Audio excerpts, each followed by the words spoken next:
पुणे नाशिक महामार्गावरील मंचरजवळ निगोटवाडी फाटा परिसरात घडलेल्या संतापजनक घटनेत एका तरुणीला ओढत नेत डिंबे धरणाच्या उजव्या कालव्यात फेकून दिल्याचा धक्कादायक प्रकार समोर आला आहे।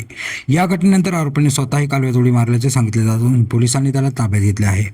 तब्बल 18 तासांच्या शोधमोहिमेनंतर कालव्यातून मृतदेह बाहेर काढण्यात आला। याबाबत पोलिसांनी दिलेली माहिती अशी की रविवारी सायंकाळी 5:30च्या सुमारास निगोटवाडी फाटा येथील सेवा रस्त्यालगत ही घटना घडली। आरोपी रमेश भुवन कडाळे याने अज्ञात कारणावरून तरुणीसोबत झटापट केली। त्यानंतर तिला जबरदस्तीने ओढत नेत कालव्याच्या वाहत्या पाण्यात ढकलून दिल्याचा आरोप आहे। घटनेनंतर परिसरातील नागरिकांनी आरडाओरडा केल्यानंतर बचावकार्य सुरू करण्यात आले। तरुणी पाण्याच्या प्रवाहात वाहून गेल्याने पोलीस व आपत्ती व्यवस्थापन पथक आणि स्थानिक नागरिकांनी रात्रभर शोधमोहीम राबवली। अखेर सोमवारी दुपारी तिचा मृतदेह सापडला आहे। या प्रकरणी मंचर पोलिसांनी आरोपीला अटक केली असून त्याच्यावर गुन्हा दाखल करण्यात आला आहे।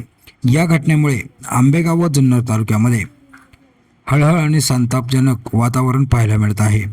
या घटनेमुळे अचानक घडलेल्या या घटनेने परिसरातील नागरिकातून संताप व्यक्त होत असून या घटनास्थळी एकच खळबळ उडाली होती।